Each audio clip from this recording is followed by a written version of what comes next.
Hello everyone, Danasai with ActionVFX. In this After Effects tutorial, we will learn how to create this multiverse orb projection effects like in Doctor Strange in the Multiverse of Madness. This is going to be a simple After Effects tutorial featuring our ActionVFX Energy Balls asset collection. And this tutorial is based on a suggestion by our viewer, so thank you so much for the comment. And if you have other tutorial ideas that you would like us to cover, let us know in the comment section below. Also, we will be having our May sale coming really soon, so click subscribe and turn on the notification so you will not miss out on the announcement. And now, without further ado, let's get started.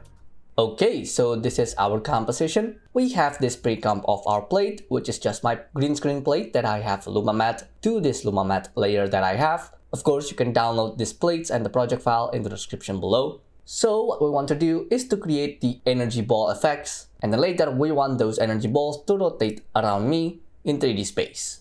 First, create a composition, and let's set it to 500 and 500, and then set the duration to 150. And then inside the new pre-comp, we're going to create a solid, and then we are going to add fractal noise. For the fractal noise, we want to set it to turbulent smooth, and the noise type to spline, and then we want to invert it. And then on the contrast, we want to set it to 550 and brightness to 30. And then on the scale, let's set it to 46. And then after that, I want to add CC sphere.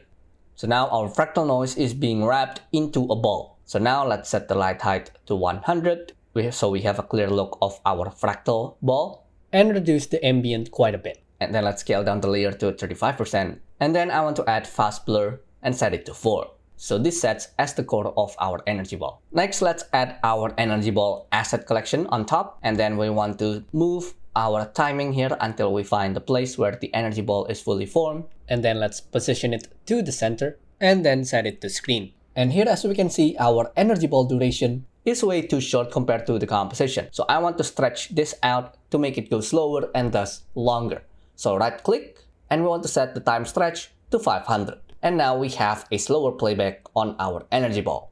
However, that makes the footage choppy because we don't have enough frames to accommodate this slow motion. So we want to smooth this out. Go to the toggle switch here and click on the frame blending column 2 times until we have this symbol. And now we have a smoother slow motion. Next, let's layer this with another energy ball asset. And we want to retime this again, just like before. And there we go, we have our energy ball. Next, let's go back to our main composition and bring this energy ball pre-comp into it. So what we want to do is to rotate this energy ball around me. So let's set all the layers that we have to 3D, and we are going to create a camera. And then let's create a null and name it rotator. Let's move it to the center of my body and then turn it to 3D. And then we want to parent our energy ball to the rotator null.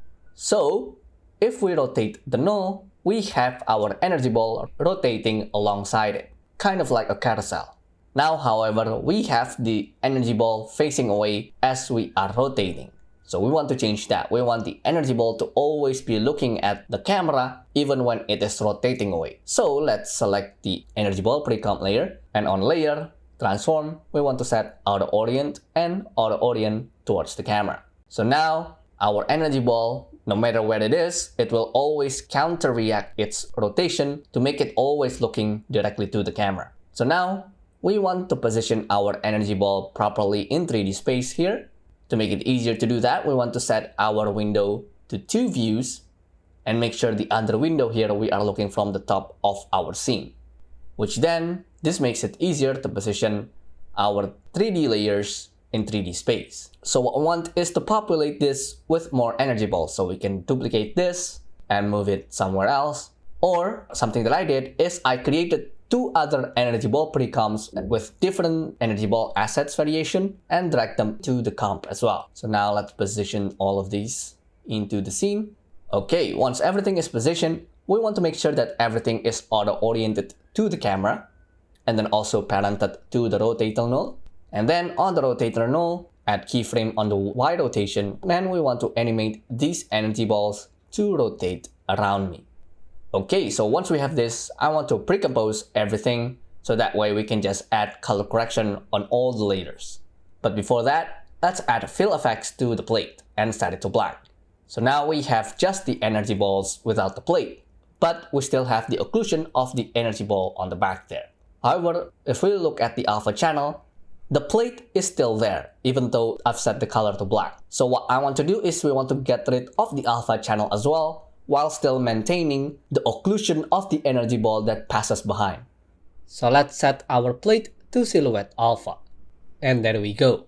We have get rid of the alpha channel of the plate while still maintaining the fact that the energy ball is being cut off when passing behind our plate. So now we can just pre-compose everything here, including the camera. Okay, so everything is now pre-comped. So now let's bring back our plate to the composition and put it below. Next, we can just add our color correction effects. So first, add hue and saturation, and we want to set the master hue to something more red. And then increase the saturation a bit. And then I want to add tint, and then set it to 80%. And then I want to add curves, and then I want to create a contrast on the overall color, and then add red, and then let's lower the green and the blue. And then I want to add glow, set the threshold to 15, radius to 40, and intensity to 0.5.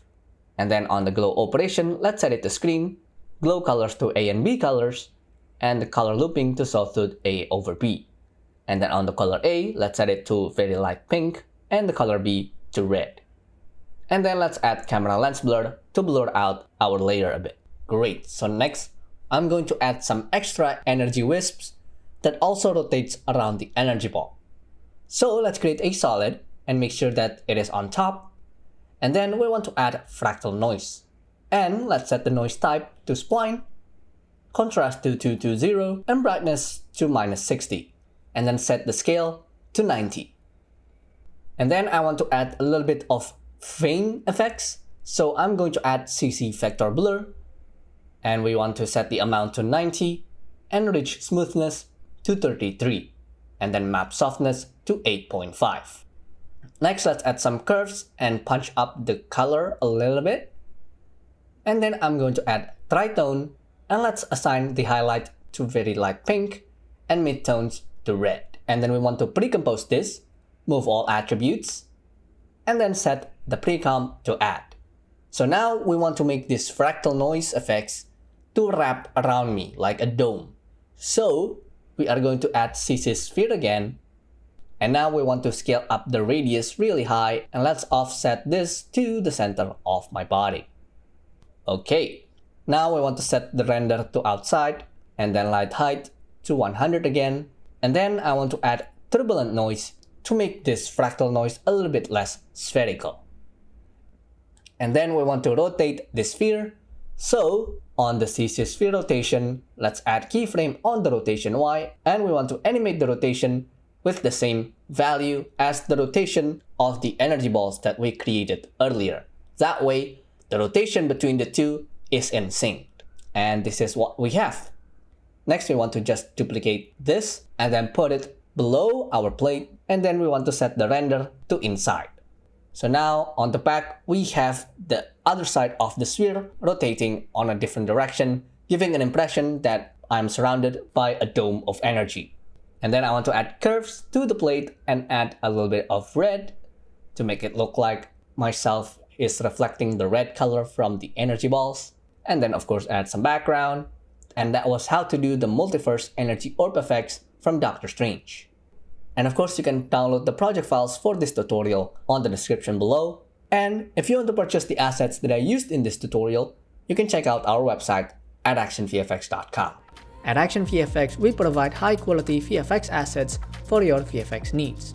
We have fire, explosions, energy, and many others. You can also sign up for our ActionVFX subscription starting at the low cost of $14.99 a month.